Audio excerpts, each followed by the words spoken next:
এই না থলে।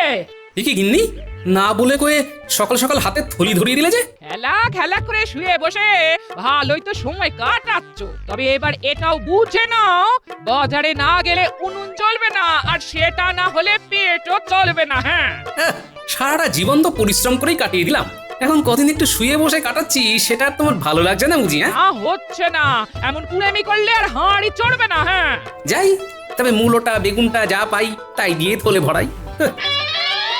চলে পরে আনবো তো আমরা, তুমি কেন যাবে গোপাল দাদা? বাচ্চাদের কাছে খবর পেলাম ওদের গোপাল দাদুকে নাকি খুব খাটাচ্ছে দিদা, তাই গোপাল দাদার খাটুনি যাতে একটু কমে তাই বাজারটা করে দিয়ে গেলাম আর কি। গোপাল দাদা তো লোকজনের উপকার কম করেন না, আর আমাদেরও অনেক উপকার করেছে। হ্যাঁ, তাই এটুকু করতে পেরে আমাদেরও খুব ভালো লাগছে। বললে তো যা আছে তাই দিয়ে দুজনের এক সপ্তাহ ভালো করে কেটে যাবে। একেই বলে গিন্নি, যে খায় ননি তাকে যোগায় চিন্তামণি। আজও তো দেখছি গড় হাজি। এটা আর নতুন কথা কি, গোপাল তো এরকমই করে। তাই তো দেখছি আসার আর নাম নেই। মহারাজ, এভাবে দিনের পর দিন না এসেও তো গোপাল ঠিক পার পেয়ে যাচ্ছে। বারে বারে খুকু ধান খেয়ে যাবেন, সেটা কি করে হবেন? এই মরেছে, এই পণ্ডিত যে আবার অং বং চং শুরু করে দিল। কিন্তু গোপাল আসছে নাই বা কেন? শ্বশুর বাড়ির আদর পেলে কি আর কারোর আসতে ভালো লাগে? মা, গোপাল গেছে শ্বশুর বাড়ি, তাই তো ধরি ধরি করি, কিন্তু ধরতে নাহি পারি। শাশুড়ির আদরে গোপাল তো তাহলে খাসা আনন্দেই আছে। এখন ওই আদরে না আবার অন্য কিছু হয়ে যায়। হতে আর বাকি কি আছে? গোপালের লম্ফ ঝম্প দেখেই তো টের পাওয়া যায়। না না, গোপাল ফিরে এলে ওকে কড়া শাসন আর কাজের মধ্যে রাখতে হবে। আমি সিপাইকে পাঠাচ্ছি গোপালের খবর নিতে, সে আদৌ ফিরছে কিনা, আর না ফিরলে কবে ফিরতে পারে সেই ব্যাপারেও খোঁজ খবর নিতে হবে। একদম ঠিক ভেবেছেন মহারাজ। যাক, এবার গোপাল ফিরে এলেই জব্দ হবে।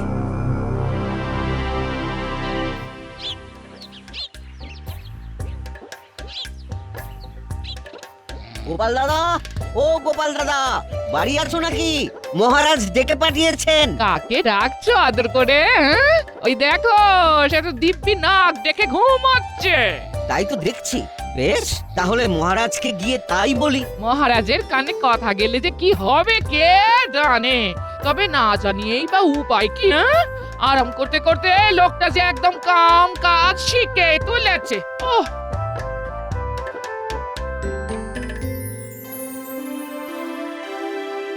কই কারুর কোনো কাজই তো তেমন জুত দেখতে পাচ্ছি না। আচ্ছা, সবার হলোটা কি? সে কি মহারাজ, একবার খতিয়ান নিয়েই দেখুন না, কাজ দেখে মুগ্ধ হয়ে যাবেন একদম। বটে, তা সেনাপতি তুমিই শুরু করো দেখি। মহারাজ, সিপাহীরা কিন্তু তৈরি আছে, বিপদ বুঝলেই পাই পাই করে ছুটবে, কেউ ধরতে পারবে না।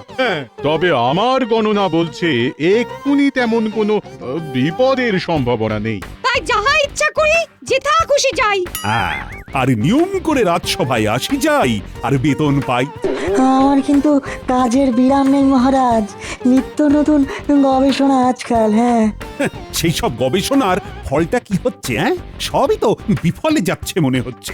গোপালটা তবু যাও বা কাজের ছিল, কিন্তু সেও তো শ্বশুর বাড়িতে গিয়ে বসে আছে। আছে মহারাজ, গোপাল দাদা আছে। সে তো থাকবেই, কিন্তু আছেটা কোথায়? গোপাল দাদা নিজের বাড়িতেই আছে আর নাক ডেকে ঘুমোচ্ছি। সাহস তো কম নয়। না না না না, গোপালকে আর মাফ করা যাবে না। ওরা কোনো শাস্তির কথা মাথায় আসছে নাকি মহারাজ? এখনো আসেনি, তবে এসে যাবে। রাজসভায় না এসে বাড়িতে বসে নাক ডাকার ফল গোপাল এবার একেবারে হাতে গরম পাবে। জানি তো এরকমই কিছু একটা হবে, তাই আমি ছুটে এলাম মহারাজ। এবারের মতো ওকে ক্ষমা করে দিন মহারাজ। ক্ষমা পরম ধর্ম বটে, কিন্তু এমন অপকর্ম করলে কি মাফ করা যায় মহারাজ? তাই তো বেশ একটু ভাবনায় পড়ে গেলাম এবার। উনি তো এতদিন ধরে আপনাকে বিভিন্ন রকম ভাবে সাহায্য করেছে না, তাই ওকে আর একটু সুযোগ দেওয়া হোক মহারাজ। আসলে শ্বশুর বাড়িতে গিয়েই আমার স্বামী না আরো অলস হয়ে পড়েছে। হ্যাঁ, একটু না অনেকটা, সেটা কি তুমি মেপে দেবে? না না না না, আমি কথা দিচ্ছি কয়েকদিনের মধ্যেই ওকে চটপটে করে রাজসভায় পাঠাবো আমি। হ্যাঁ, তাহলে দেখি কয়েকদিনের মধ্যে কিছু হয় নাকি। এবার আমার পালা, আমি শুরু করছি। আগডুম বাগডুম ঘোড়াডুম সাজে। আমি ছুটোছুটি করলে কি হবে? উনি একেবারে খোশ মেজাজে আছেন না? এটা তুমি ঠিক বলেছো দিদা, দাদুর মেজাজ একেবারে ফুরফুর করছে। দাদুর জন্য আজকে খেলা একেবারে জমে গেছে। তুমি আমাদের সঙ্গে এসে খেলো না দিদা। আমাকে কি আর তোর দাদু পেয়েছিস, হ্যাঁ, যে কাজকর্ম শিখে তুলে দিয়ে আগডুম বাগডুম খেলবো? হ্যাঁ? ক্ষতি কি গিন্নি? তুমিও শিং ভেঙে বাছুরের দলে ঢুকতেই পারো। আমার তো আর তোমার মতো ভীমরতি হয়নি। হ্যাঁ, নাও নাও দাদু, খেলা শুরু করো তো।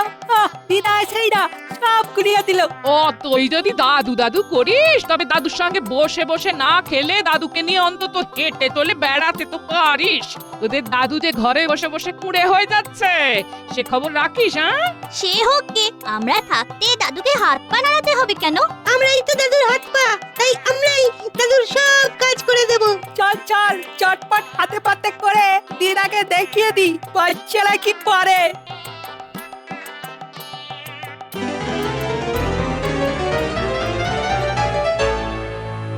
কি গিন্নি, কি বুঝছো?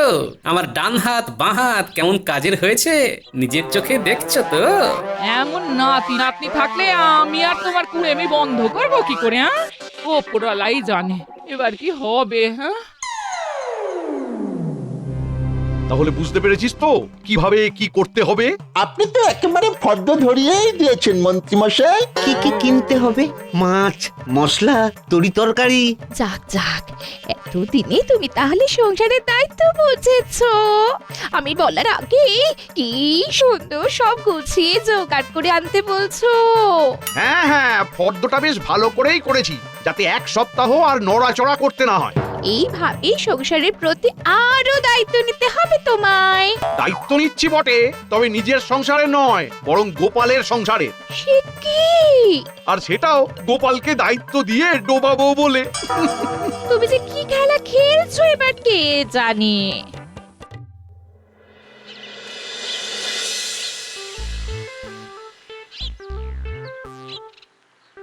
এই না থলে, কি গিন্নি, না বলে কয়ে সকাল সকাল হাতে থলি ধরিয়ে দিলে যে? খেলা খেলা করে শুয়ে বসে ভালোই তো সময় কাটাচ্ছ, তবে এবার এটাও বুঝে নাও, বাজারে না গেলে উনুন জ্বলবে না, আর সেটা না হলে পেটও চলবে না। হ্যাঁ, সারাটা জীবন তো পরিশ্রম করেই কাটিয়ে দিলাম, এখন কদিন একটু শুয়ে বসে কাটাচ্ছি, সেটা আর তোমার ভালো লাগছে না বুঝি? হ্যাঁ, না হচ্ছে না, এমন কুড়েমি করলে আর হাঁড়ি চড়বে না। হ্যাঁ, যাই, তবে মূলোটা বেগুনটা যা পাই তাই দিয়ে থলে ভরাই। চলে পরে আনবো তো আমরা, তুমি কেন যাবে গোপাল দাদা? বাচ্চাদের কাছে খবর পেলাম ওদের গোপাল দাদুকে নাকি খুব খাটাচ্ছে দিদা, তাই গোপাল দাদার খাটুনি যাতে একটু কমে, তাই বাজারটা করে দিয়ে গেলাম আর কি। গোপাল দাদা তো লোকজনের উপকার কম করেন না, আর আমাদেরও অনেক উপকার করেছে। হ্যাঁ, তাই এটুকু করতে পেরে আমাদেরও খুব ভালো লাগছে। বললে তো যা আছে তাই দিয়ে দুজনের এক সপ্তাহ ভালো করে কেটে যাবে। একেই বলে গিন্নি, যে খায় ননি তাকে যোগায় চিন্তামণি। এবার আমি সত্যি সত্যি হাল ছেড়ে দিলাম।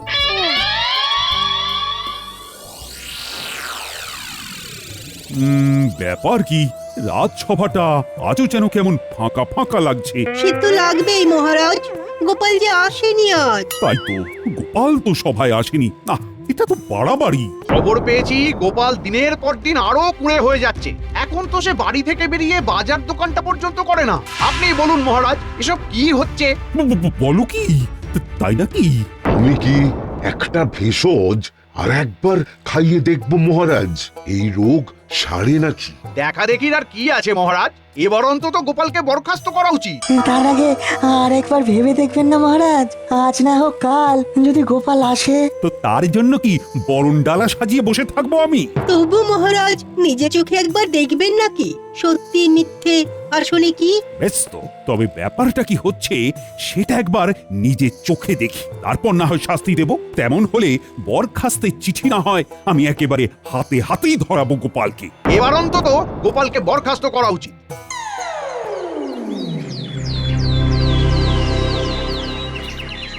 তোরা যে একেবারে আদা জল খেয়ে লেগে পড়েছিস দেখছি, আমার পান থেকে চুন খসতে দিচ্ছিস না।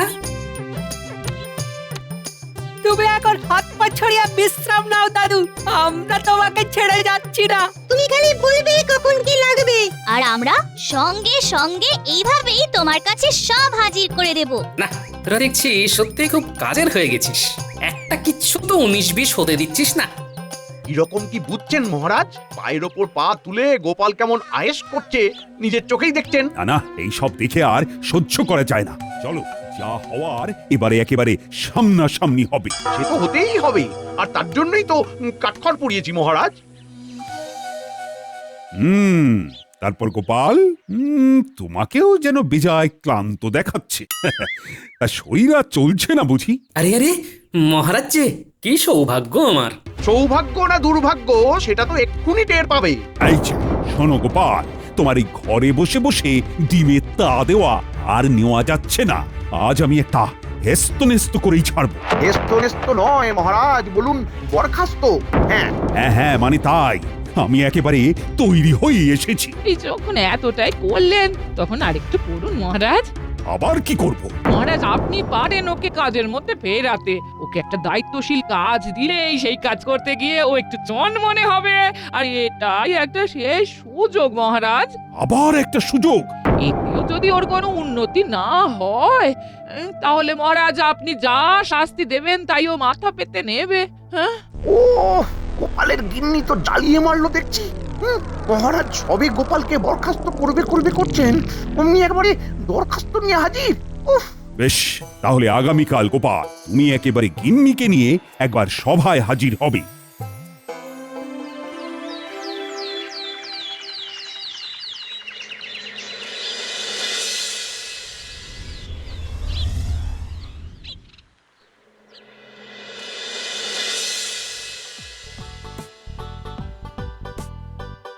পেন নাম হই মহারাজ। হই কোথায়? এ তো হাই। হ্যাঁ, গোপালের আলসেমি যাওয়ার তো কোনো লক্ষণই নেই দেখছি। ও ভাই গোপাল, তুমি কি ক্লান্ত? তুমি নিজে মুখেই বলো না, সবাই না হয় শুনতো। গোপাল আর কি শোনাবে, এখন হাই তুলছে, একটু পরেই যাই যাই করবে। কারণ মহারাজ গোপালকে তাড়ালেন বলে। অযোগ্য লোককে সভায় বসিয়ে রেখেই বা কি হবে? যাক, তুমি এসেছো তাহলে, কিন্তু গিন্নিকে সঙ্গে করে নিয়ে না এসে তুমি তো সেই আমার আদেশ অমান্যই করলে গোপাল। কেন মহারাজ? কাজ তো আমি করব, গিন্নির কি দরকার? এই হ্যাঁ, মানে না, মানে তাই তো। নামে গোপাল আর তালেও ঠিক। মহারাজ এখন কি করিং কি বলিং? তা গোপাল, তোমার যখন শুয়ে বসেই থাকতে ইচ্ছে করছে তখন বসে থাকার কাজই দেব না হয়। দিন না মহারাজ, কর্মই তো ধর্ম। কি কাজ দেবেন দিন? কাজ আমার ভাবা হয়ে গেছে। আমার দাদুর আমলের একটা টিনের সিন্দুককে প্রাসাদের সামনের মাঠে বসে রোদ খাওয়াতে হবে। এটা আবার কেমন কাজ মহারাজ? হ্যাঁ, এটা তো গোপাল চোখ বুঝেই করে দেবে। চোখ বুঝলেই তো টেরটি পাবে। সেই সিন্দুক যাতে কেউ তুলে নিয়ে না চলে যায়, তাই কড়া পাহারায় রাখতে হবে। কিছুতেই সিন্দুককে কাটছাড়া করা যাবে না। আর যদি সিন্দুক হারায় তবে 100 মোহর জরিমানা গোপালকেই ভরতে হবে। বেশ, তবে তাই হবে মহারাজ। কাল থেকেই না হয় টিনের সিন্দুক রোদ খাবে।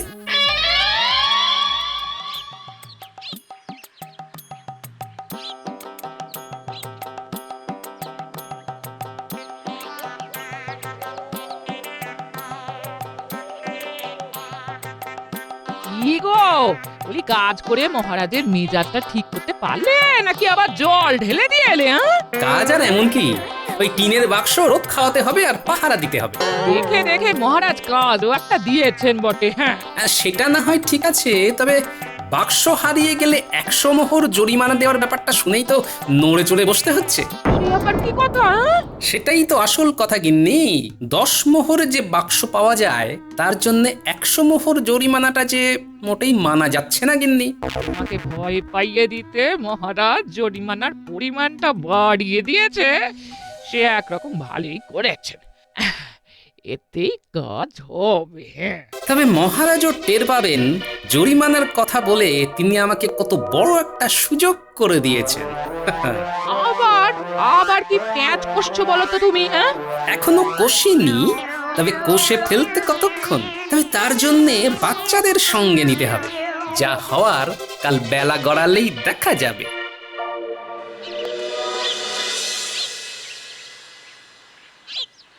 না, রোদের তেজ আস্তে আস্তে বাড়ছে দেখছি।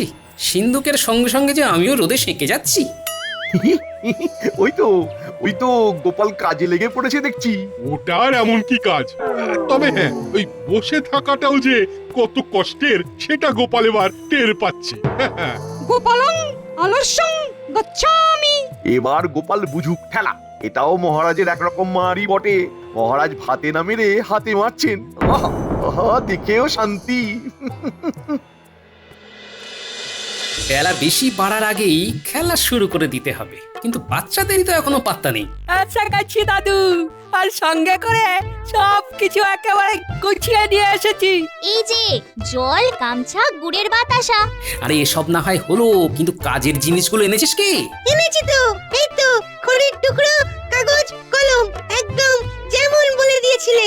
হ্যাঁ, এই তো এইবার যেমন বলে দিয়েছিলাম তেমন করে প্রচারের কাজে লেগে পড়। তুমি কিচ্ছু ভেবো না গোপাল দাদু, ওই দিকটা আমরা ঠিক সামলে নেব। তুমি বরং এদিকটা গুছিয়ে নাও। সে আর বলতে, হাতে যখন খড়ি আছে তখন ভারী কাজটা আগে সেরে ফেলি, কিছু করি আর না করি গুছিয়ে লিখে ফেলি। এই তো একেবারে গোটা গোটা হরফে বাক্সের গায়ে এই লিখে দিলাম, রাজবাড়ির এই টিনের বাক্সের দাম 10 মোহর। যে কিনতে চাও বিকেল বেলা মাঠে এসো। ব্যাস, এবার শুধু অপেক্ষা করব আর দেখব কেমন কি সাড়া পড়ে।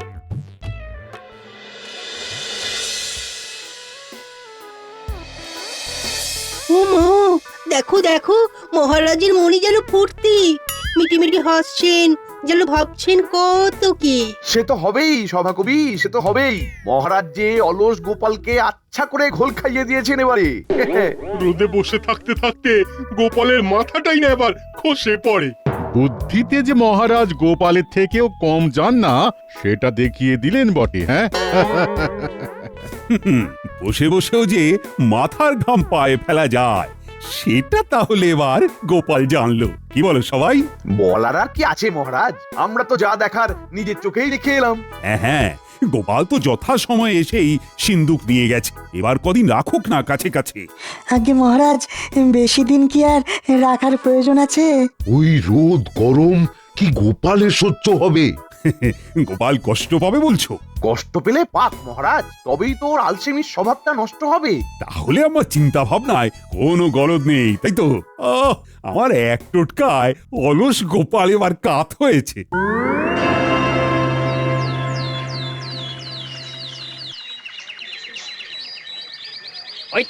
ওই তো টিনের সিন্দুক দেখতে পেয়েছি। ও, তাহলে তো দেখছি খবরটা সত্যি। হ্যাঁ, বাচ্চারা তাহলে ভুল খবর দেয়নি। মাত্র 10 মোহরে রাজবাড়ির এমন একটা বাক্স পাওয়া যাচ্ছে। আমি আগে এসেছি, ওটা আমি নেব। কে আগে আর কে পরে এসেছি সবটাই গোপাল দাদা দেখেছে। গোপাল দাদাই ঠিক করবে কাকে এই টিনের বাক্সটা দেবে। এই শোনো, আমি নগদ 10 মোহর নিয়ে এসেছি। হাতে হাতে দেবো আর হাতে হাতে নেব। আর আমরা কি মুখ দেখবো?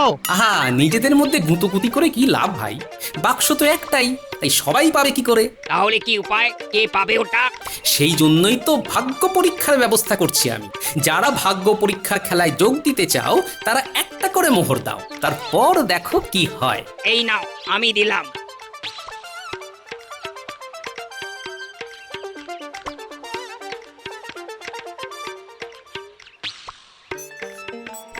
আমিও দিচ্ছি, আমার নামটা লিখে নাও। এই তো লিখে নিচ্ছি। একে একে দাও, একে একে। হ্যাঁ, কারোর নামই বাদ যাবে না। এবার মনে হচ্ছে সবার নামই লিখে ফেলেছি। নয় নয় করে 5 হলো মনে হচ্ছে। এবার তাহলে না হয় টিনের সিন্দুকে রাখা নাম থেকে ভাগ্যবান মালিকের নামটা তুলি। এই তো, এই যে গোটা গোটা করে লেখা আছে বটকৃষ্ণ বটব্যাল। এই যে আমি গো গোপাল দাদা, দাও টিনের সিন্দুকখানা দাও দেখি আমায়। সে তো দেবই, তার আগে বাকি 9টা মোহর যে দিতে হবে আমায়। এই যে দিচ্ছি। তাহলে আমাদের একটা করে মোহর ফেরত দিয়ে দাও এবার গোপাল দাদা। তা কি করে হয়? ভাগ্যের খেলা খেলতে গেলে ওরকম 1-8টা মোহর যে গচ্ছা দিতেই হয় ভাই। যাই,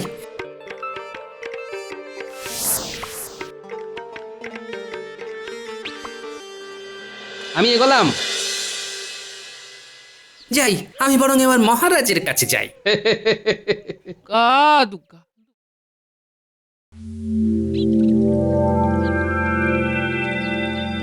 বেশ তো, তাহলে সভার কাজকর্ম আজকের মতো শেষ করি এখানে। আগে হ্যাঁ মহারাজ, শুভ কাজে আর দেরি করে লাভ কি? কিন্তু আমার যে একটা খবর দেওয়ার ছিল মহারাজ। হ্যাঁ, এই অবেলায় খবর? আচ্ছা, টিনের সিন্দুক ঠিকঠাক রোদ পেল কিনা সেটাই বলবে বুঝি। পাক আর না পাক, কালকে আবার রোদে দিতে হবে। আর এরকম এখন বেশ কদিন চলবে, তাই তো মহারাজ? হ্যাঁ, কিন্তু সিন্দুক তো নেই মহারাজ। নেই মানে? নেই মানে নেই, তবে তার জন্য এই যে 100 মোহর জরিমানা, সেটা একেবারে গুনে গুনে নিয়ে এসেছি মহারাজ। দেখলেন তো মহারাজ, হ্যাঁ গোপাল যে কোনো কমের নয় সেটা আরো একবার প্রমাণও হলো। তবে মহারাজ, ওই সিন্দুকটা হারিয়ে যেতে শুধু যে আপনার হলো তাই নয়, আমারও নেহাত কম হলো না। তার মানে সিন্দুক একজন ভাগ্যবানের হাতে তুলে দিতে 500 জনের কাছ থেকে একটা করে মোহর নিয়ে ভাগ্য পরীক্ষার খেলা খেলেছি, তাই যা হয়েছে আমার জন্যই হয়েছে। জরিমানার অর্থ দেওয়ার পরেও বাকি 400টার মতো মোহর আমার আয় হয়েছে মহারাজ। কি উর্বর বুদ্ধি! এই না হলে গোপালের বুদ্ধি ঠিক সময়ে কাজে লাগিয়েছে। হ্যাঁ, সত্যি, এই না হলে গোপাল, এটাই তো গোপালের কাজের মতো কাজ। শরীরে অলস হলে কি হবে, গোপাল দেখিয়ে দিয়েছে মাথাতে তার আগের মতোই ধার আছে। হ্যাঁ, গোপাল তাহলে এবারেও ফাঁকতালে কাজ গুছিয়ে নিয়েছে। তবে মহারাজ, আপনি নিশ্চিন্ত থাকুন, এবার থেকে আমি নিয়ম করেই সভায় আসব। আমার জন্য গিন্নিকে অনেক অনুনয় বিনয় করতে হয়েছে, সেটা কি আর ভালো লাগে? যাক, তাহলে তোমার শুভ বুদ্ধির উদয় হয়েছে। নিজের বুদ্ধির পরিচয়ের সঙ্গে সঙ্গে গিন্নির মান মর্যাদা রক্ষার দায়িত্ব যে আমার মহারাজ। এটাই তো কথার মতো কথা গোপাল, এই জন্যই তো বলি তোমার তুলনা হয় না।